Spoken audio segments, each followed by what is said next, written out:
So ayan, meron tayo ditong hub na pang Mio. Ayan. I-repaint lang nila. Ayan, tsaka i-lighten nila, oh. So ituturo ko sa inyo kung paano magkasa ng puro paloob siya. Lahat ng rayos nasa loob. Imbis na i-stack sila sa loob para lumabas yung ganda ng hub. So ito ay i-convert natin ng rim 17. Ayan. So tara, start na tayo. So ayan mga bossing, gagamit tayo ng rayos. Gagamitin yung sukat ay 10 by 150. Ayan. Lahat siya 150. Ito gagamitin ng rayos. Ayan, oh. So kayo nang bahala kung gusto niyo magkabit ng stainless o kung ano man. Nasa nyo na yan. Basta ang sukat niya ay 10 by 150. Pwede ring 9 by 150. So unang-una magpapasa tayo ng rayos dito. Alternate. Yan, alternate siya. So pahawak tayo sa ating cameraman.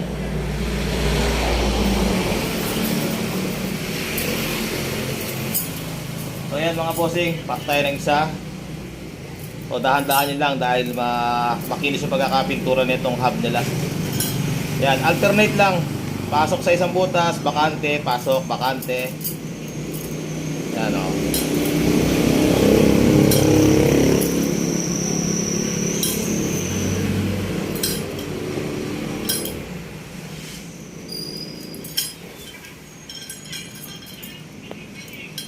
So after yung malagyan ng rayos tong ano, side nitong isang side, sa kabila ka naman tayo mga bossing. Ayan.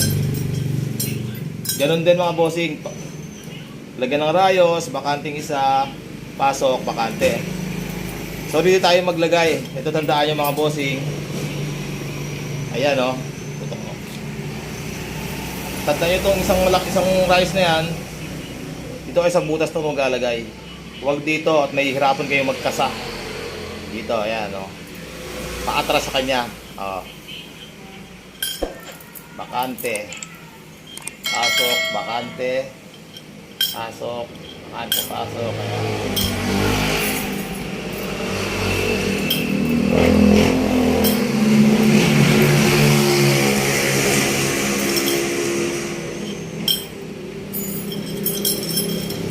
So, ayan na.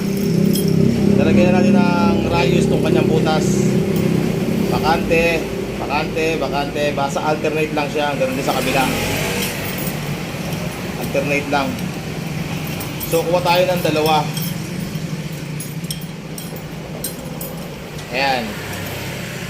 Ayan ang kukuha natin. Dalawa na to. So itong way na to mga bossing, dito ako nadadalian eh. Pero meron pang isang way dyan. Kaya lang ito kasi mas madali para sa akin. Tapos kuha na natin yung rim. Ito yung butas ng pito. Ayan, butas ng pito. Dito tayo maglalagay ng dalawang rayos. Ayan, o. Tandaan nyo lang mga bossing yung butas ng pito. Ayan. Dito tayo sa dalawa na yan. Siyempre unang-una itong dalawa, kung kasi malapit dito, itong isa na to. Yung malayo naka-atras doon sa kabila. Ayan, o. Naka-atras dito. Tignan natin, ha. O.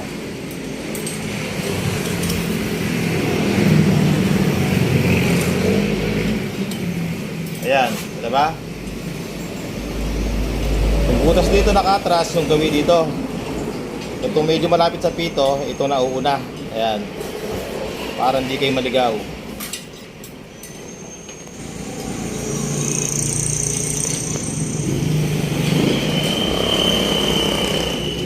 Spoke. Susunod, mga bossing, dalawang magkasunod. Tapos magbabakante lang kayo ng dalawang butas. So bakatin dalawang butas, dito kayo sa pangatlo at pangapat. Ayan. Nakikita ba maayos?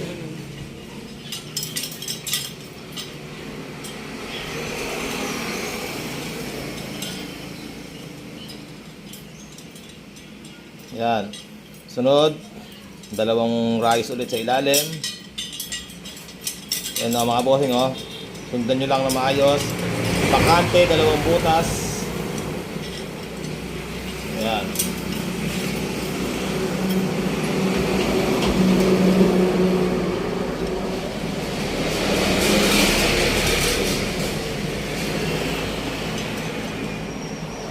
Ayan o.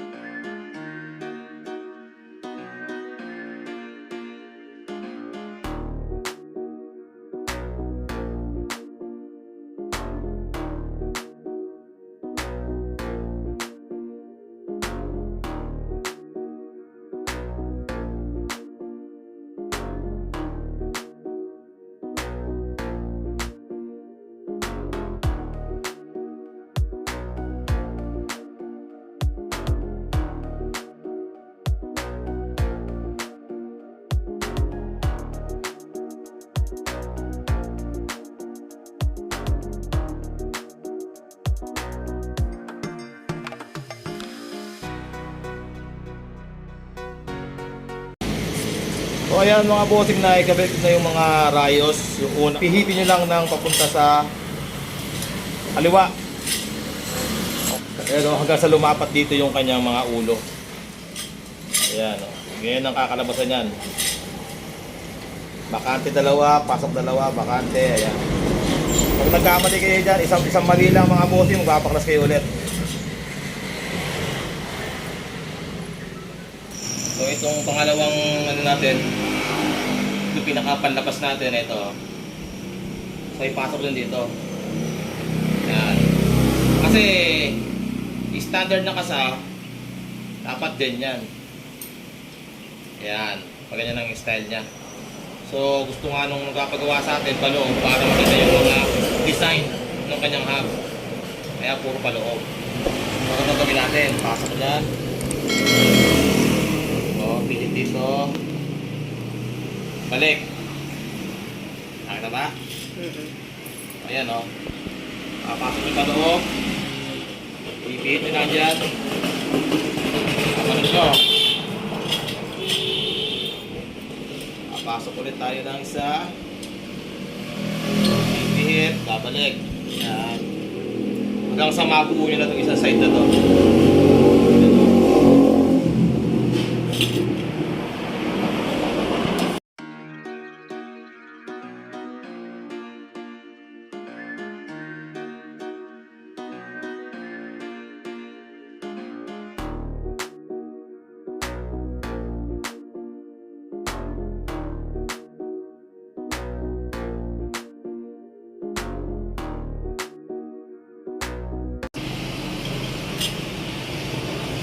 Ayan.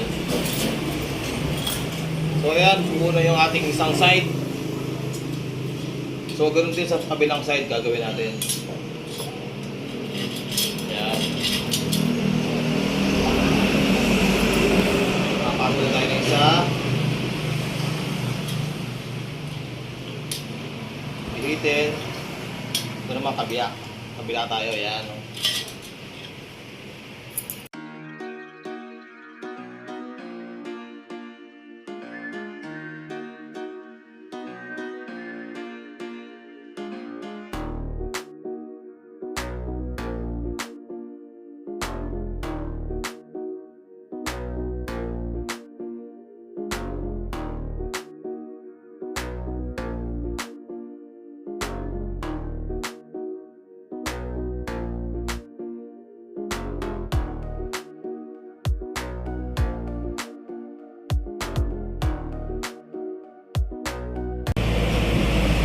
Ganito mga bossing, medyo sumasabit, i-ano nyo na lang konti. Iliko nyo na lang, yan o. Pwede nyo naman diretso yun eh.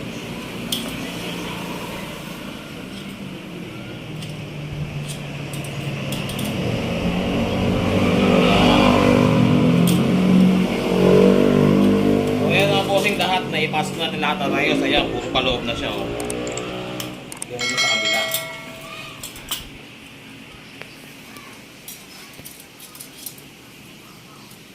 So ayan, pag naipasok nyo na ganyan lahat ng rayos, ganito na gawin nyo, ano nyo lahat ng mga butas na ayan, lalapag din dyan.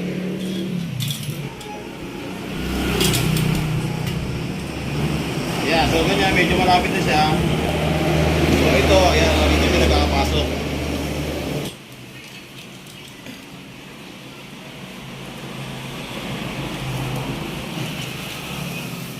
Okay. So ito, nakikita natin itong isa. Ito, sa kapila, ito na.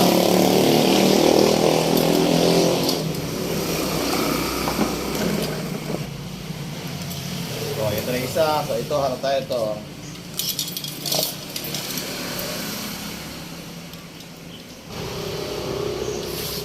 Kapila.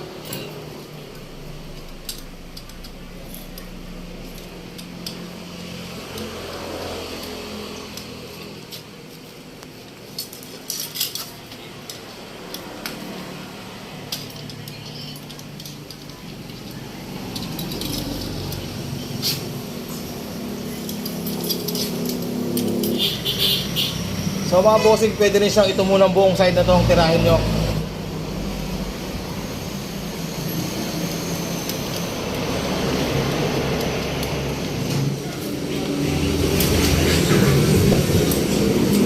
Ayan mga boss, oh. Lumalagit na siya, oh. Kasi nakaangat na kaya, gaya nito mga boss, tutulak nyo lang papasok kayo, no? Para umabot tong rayo sa butas niya, para pumapat pag malayo. Yan, hindi kayo mahihirapan yan.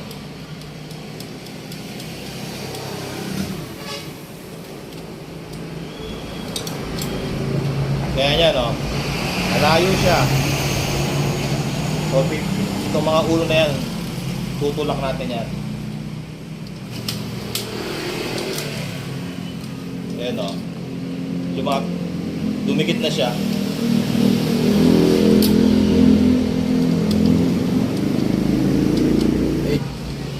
So, ayan, no? Malapit na siya, oh.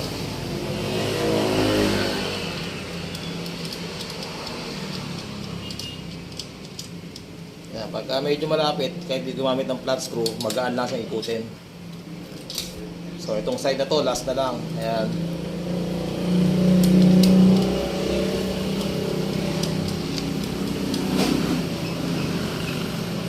So ayan ang kakalabasan ng ating sa kabilang side. Pagka na-assemble din natin.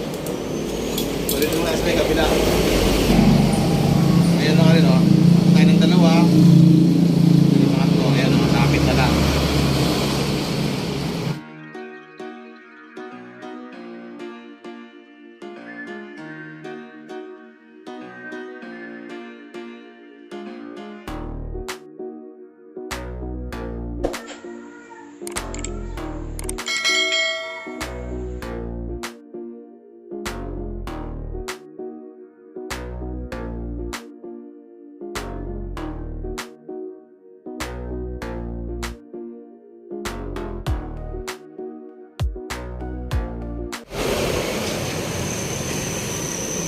Ang ating base product. Yeah, kita-kita na yung kanya forma. Yung design ng hub. So yun lang mga bossing, tuturnin ko na lang sa ating turnuhan.